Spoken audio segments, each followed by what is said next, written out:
Olá pessoal, essa é a Sandra. Este é o Moisés. E hoje a gente vai dar continuidade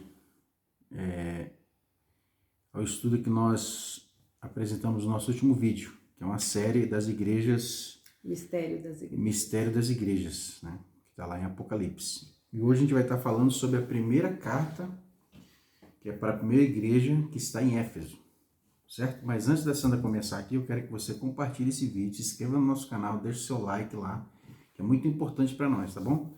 E para quem não sabe onde nós moramos aqui, nós estamos numa cidade chamada Ribeirão Pires, que fica mais ou menos 1 hora de São Paulo, certo? E nós somos missionários de tempo integral na obra de Deus e estamos fazendo esses vídeos aqui.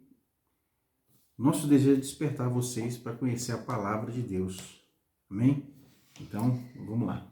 Então, a primeira coisa que eu gostaria de dizer é que se você realmente quer estudar o mistério das igrejas, consiga uma Bíblia, abra no último livro da Bíblia, que é o livro de Apocalipse, e a partir do capítulo 2, então, nós vamos começar a estudar essas igrejas. Seria muito legal se você fosse lendo, né? Ou no celular, se você tem a Bíblia no celular, você pode baixar, né? Isso é importante para ter um entendimento melhor. A outra coisa que eu quero dizer é que nós vamos falar sobre 7 igrejas, o mistério de 7 igrejas. E essas cartas enviadas para essas 7 igrejas, ela tem uma estrutura na carta. E essa estrutura é bem interessante. Nós vamos tentar aqui, na medida que a gente faz o estudo, destacar. Então, a primeira camada, vamos dizer assim, de entendimento que a gente vai ver na estrutura da carta é histórica, porque eram igrejas reais que existiam naquele tempo em que João escreveu para essas igrejas, né? E Jesus ditou a carta para ele, tá? E então tem uma segunda camada que é uma aplicação pessoal e tem uma terceira camada que é uma aplicação para as igrejas e tem um mistério, tá? Então tem elogios nessas cartas e tem também repreensões de Jesus para essas igrejas. E isso tudo é muito interessante. Até o nome da igreja, vocês vão ver, o significado do nome da igreja é importante para a gente entender o que Jesus está dizendo aqui. Porque naquele tempo, tinham muitas igrejas, Moisés. Mas Jesus não mandou escrever uma carta para a igreja de Antioquia, para a igreja de Jerusalém. Foram só essas 7 que ficam ali na Ásia. Então, hoje essas igrejas são ruínas, algumas não existem mais, né? Mas você pode visitar algumas ruínas delas. Então, vamos lá. Apocalipse, capítulo 2. Abra lá no último livro da Bíblia. A primeira carta é para a igreja que está em Éfeso. Então, nós vamos estudar agora o verso 1, que diz assim: escreve ao anjo da igreja. Veja, Jesus está ditando para o João. Escreve ao anjo da igreja, quer dizer que a carta, então, é enviada à liderança, porque nós já vimos que o anjo da igreja tem a ver com a liderança da igreja. Essa carta é enviada para as lideranças da igreja. Jesus se apresenta, nesse versículo 1, ele diz, assim diz o... Ele está se identificando, está se apresentando. Ele dá um título para ele mesmo. Olha que interessante o título que Jesus dá para essa carta. Assim diz o que tem as 7 estrelas em sua mão direita e o que anda no meio dos 7 castiçais de ouro. Então, a ênfase aqui é que ele está no meio da igreja, tá certo? Ontem e hoje. É o mesmo Jesus. Ele está no meio da igreja. E uma coisa muito importante, que as estrelas que representam a liderança estão nas suas mãos. Gente, isso aqui é muito importante a gente entender. Jesus está no meio da sua igreja e tem a sua liderança na sua mão direita. É o que está dizendo aqui. Ele tem o controle. Nós não estamos sozinhos, ainda que seja uma igreja perseguida, ainda que seja uma igreja que está recebendo afronta do mundo. O Senhor tem o controle de tudo. Nós temos que entender que no capítulo 1, João teve uma visão. Nessa visão, ele viu Jesus de uma forma espantosa, maravilhosa e todo reluzente, com seus olhos, né, como chamas de fogo. Ele tinha uma espada na sua boca e ele andava no meio de 7 castiçais que estavam espalhados assim. E na mão direita ele tinha 7 estrelas. E é claro que João não sabia o que era aquilo, mas Jesus mesmo explicou para João. que os 7 castiçais são as igrejas e que as 7 estrelas são os anjos da igreja, ou seja, a liderança. Porque Jesus não precisa escrever carta para anjo. Então, quem são esses anjos? São os líderes da igreja, tá certo? Essas cartas, essa aqui de Éfeso especificamente, ela foi endereçada primeiramente para uma igreja que estava na cidade de Éfeso, lá no primeiro século. As 7 cartas foram. Então, lá no primeiro século, né, no começo, quando a igreja estava crescendo, se espalhando pelo mundo, na Ásia, né, existiam várias igrejas já, porque Paulo e os irmãos trabalharam muito. Então, se existia uma igreja verdadeira, física, geográfica, né, lá em Éfeso, nós precisamos entender como era essa igreja para fazer sentido para nós por que Jesus disse o que disse sobre aquela igreja. As características da igreja, né? Isso. Então, nós temos que conhecer a história dessa igreja para entender tudo isso e depois, então, fazer aplicações pessoais, aplicações para as igrejas. Mas vamos começar lá, tentando entender o que significa a palavra Éfeso, porque é uma palavra do grego, certo? Éfeso, Moisés, quer dizer a desejada, ou querida, ou solitária. Guarda esse significado, porque mais para frente você vai entender por quê. Então, no capítulo 1, no verso 2, diz assim, é um elogio. Eu sei o que você está fazendo de bom ou de ruim. Porque ele diz, eu conheço, eu sei as tuas obras. Aliás, isso é uma coisa que ele fala em todas as cartas. O Senhor sabe das obras. Às vezes a gente fica triste porque a igreja está fazendo assim ou fazendo assado, porque a igreja deveria estar fazendo aquilo ou está fazendo não sei o quê. Nós temos as nossas, às vezes, reclamações e tudo. Muitos de nós até queremos resolver, né? Isso. A situação, ser justiceiro, mas Deus conhece. Ele sabe. Ele sabe. E ele tem o controle na mão. Então, eu sei o que você anda fazendo, tanto de bom quanto de ruim. E é interessante, porque eles tinham feito um bom trabalho, a igreja de Éfeso.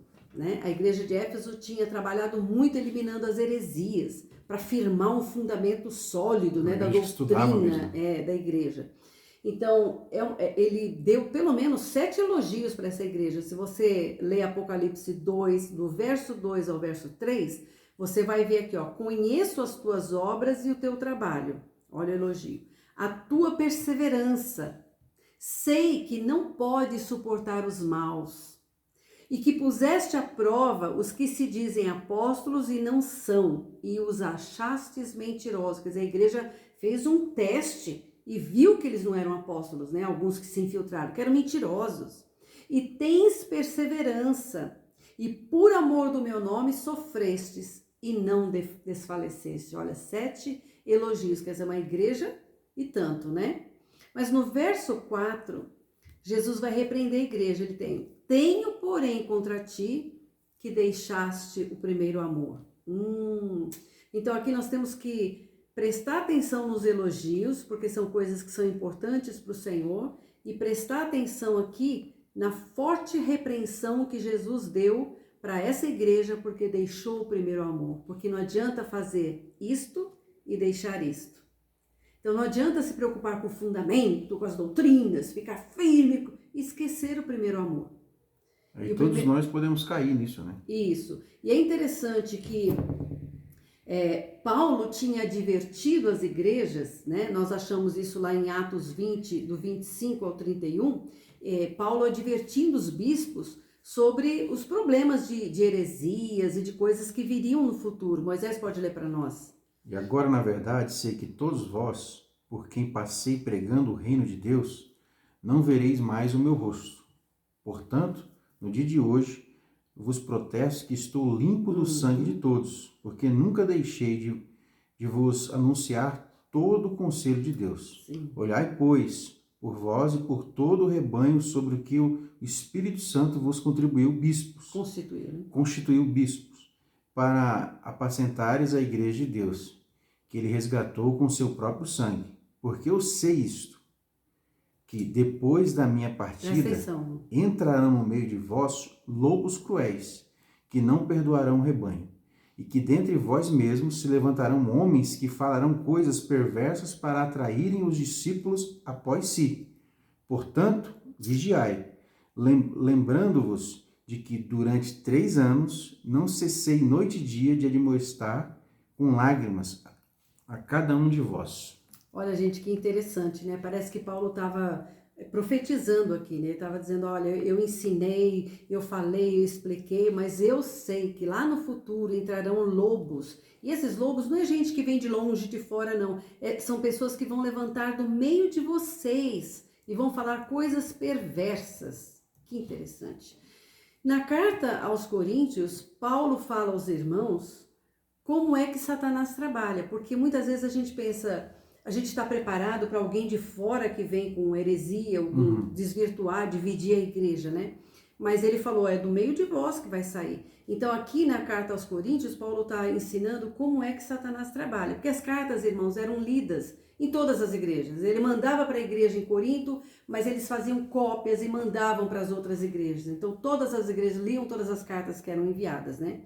E lá em 2 Coríntios 11, 14 e 15 diz assim: E não é maravilha porque o próprio Satanás se transfigura em anjo de luz. Não é muito, pois que os seus ministros se transfigurem em ministros da justiça, o fim dos quais será conforme as suas obras. O que Paulo está dizendo aqui? Que o próprio Satanás se faz passar por um anjo de luz para poder enganar. Então ele fala, os ministros dele, de Satanás, né, eles parecem com ministros da justiça. Ou seja, esses irmãos que se levantam do meio da própria igreja, parecendo que são ministros de justiça, na verdade são ministros de Satanás. Aqui Paulo está dizendo, os seus ministros se transfiguram em ministros de Satanás. Por isso que nós falamos no vídeo anterior, ou nos vídeos anteriores aí, sobre você ter um relacionamento, intimidade com o Senhor, de conhecer a palavra de Deus.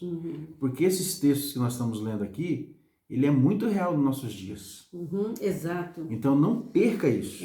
Para você, o antídoto contra essas mentiras, contra esses ministros, é conhecer a verdade, conhecer a Deus, não só com o intelecto, mas conhecer a Deus no espírito, com intimidade mesmo.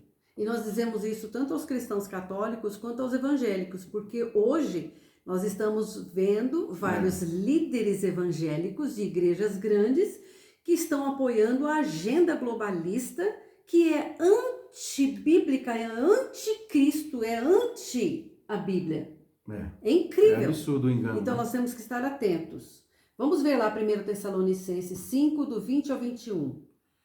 Não desprezeis as profecias, examinai tudo, retendo o bem.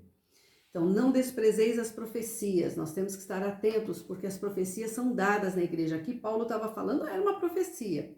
Então, antes de continuarmos o verso 5, na sequência ali do texto de Apocalipse, nós temos que observar a primeira camada de entendimento, né, dessa carta. E para fazer isso, nós temos que estudar um pouco a história dessa igreja, certo? Porque existiu mesmo essa igreja na cidade de Éfeso, tá certo? Então vamos fazer um bom resumo, porque à medida que eu fazia esse estudo aqui, Moisés, eram folhas e folhas só da parte histórica. Incrível. Então, é claro, para não ficar uma coisa muito cansativa, eu tentei fazer um resumo bem resumido, mas eu tenho dificuldade de cortar coisa que eu sempre acho que é importante. E eu acredito que a gente vai ter que deixar para o próximo vídeo, Sandra. Já acabou o nosso tempo. Olha, então, no próximo vídeo nós vamos falar da primeira camada de entendimento, que é a história da igreja de Éfeso. É bem interessante. Aproveite e leia lá Apocalipse. Sim. E você está mais preparado para o próximo estudo, tá bom? Um abração para vocês. Deus abençoe.